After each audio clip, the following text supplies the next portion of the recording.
Good afternoon, everybody. Here's a look at your headlines on this Monday afternoon. A big announcement on the way from Amtrack. Plus, we have an update on a homicide in Mobile and torrential rain flooding Government Street. We'll show you right now on News 5 Now. Brought to you by Green and Phillips Injury Lawyers, covering news from your neighborhood and around the world. News 5 Now starts right now. Good afternoon, everybody. Welcome to News 5 Now. I'm Devin Walsh. Glad to be with you on this Monday afternoon. Oh my goodness, we're having a lot of rain. Just looked at the radar as I was running in here, and boy, it is full of color. We are expecting a lot of rain throughout today. Same kind of thing tomorrow, and a lot of rain on Wednesday. But Abigail was telling us that the rain should be slackening up as we get closer to the 4th of July. But keep that umbrella handy because we're not going to see much relief over the next 3 days. All right, everybody, let's go ahead and get to our big stories at this hour. Number 5, the Navarre Beach Pier is going to be closed on Friday for the 4th of July at 6 p.m. The Octagon will be closed all day because they've got to safely set up for the show. Fireworks begin at 9 o'clock, and then the pier will resume normal hours on Saturday. Number 4. The City of Foley is making improvements to Mel Roberts Park.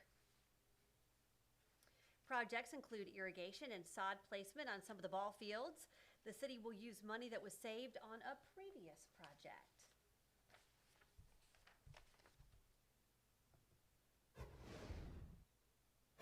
Number 3, a big announcement coming from Amtrack. We're expecting a press conference tomorrow morning at 8 a.m.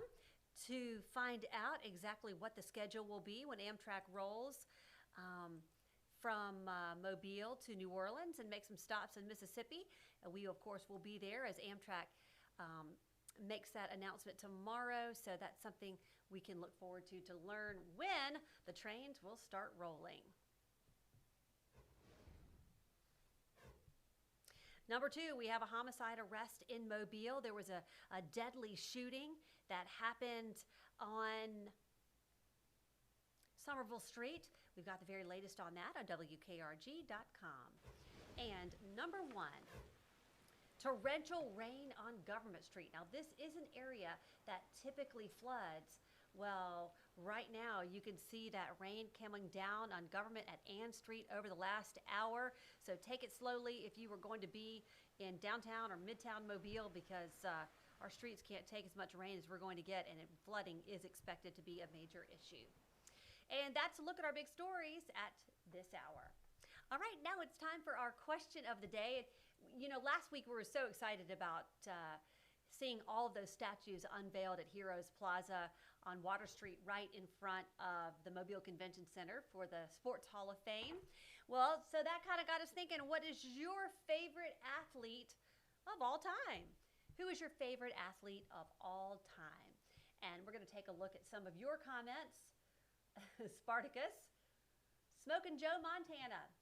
I like Tom Brady, but Terry Bradshaw is the original GOAT. Hank Aaron. Yep, Hank Aaron, of course, is one of the statues there on the Hall of Fame.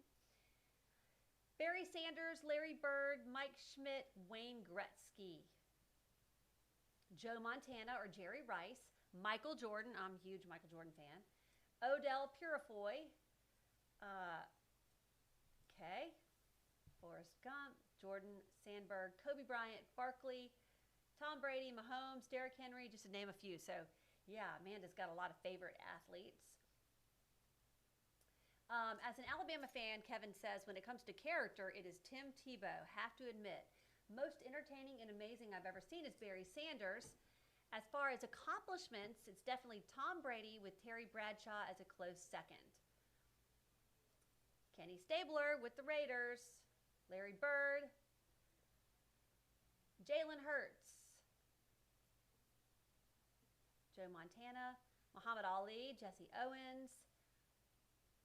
Allen Iverson, Magic Johnson, Carl Lewis, Deion Sanders, Willie Mays, Muhammad Ali, Larry Bird, Tim Tebow.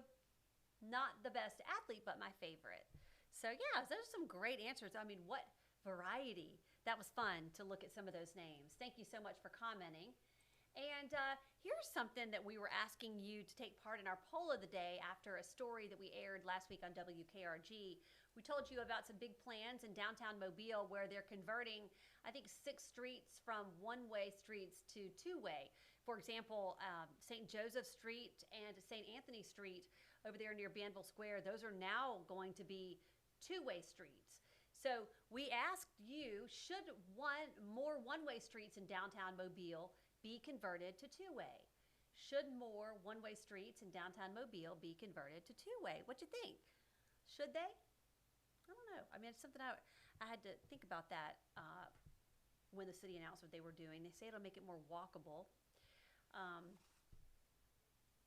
don't know how that's going to make it more walkable, but we'll see. They're also taking out some traffic lights and adding more stop signs. So I'll wait till it's finished. They're going to improve striping on some of the streets, but I think it sounds like a pretty good idea. I just got to see how that's going to work out and how, when some of the streets are a little narrow, how that'll be with two-way. But I know sometimes when I'm downtown, I'm like, whoa, I'm like, oh, can't turn left there. Oh, wait, let me go to another one. So I think it's going to be pretty convenient for a lot of drivers. So look for that to happen in the next few months in downtown Mobile. But in the meantime, go ahead and vote in our poll of the day about whether you would like to see more one-way streets converted to two-way. And go ahead and answer our question of the day. Who is your favorite athlete of all time? You can do that on WKRG.com or WKRG's Facebook page. All right, everybody, that's going to do it for me for News 5 Now. Thanks so much for joining me.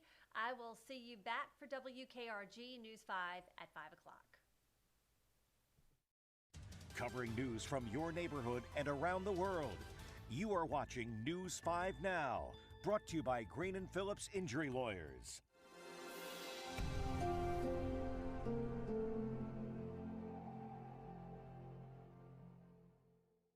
In the courtroom, the judge knows best, and this judge does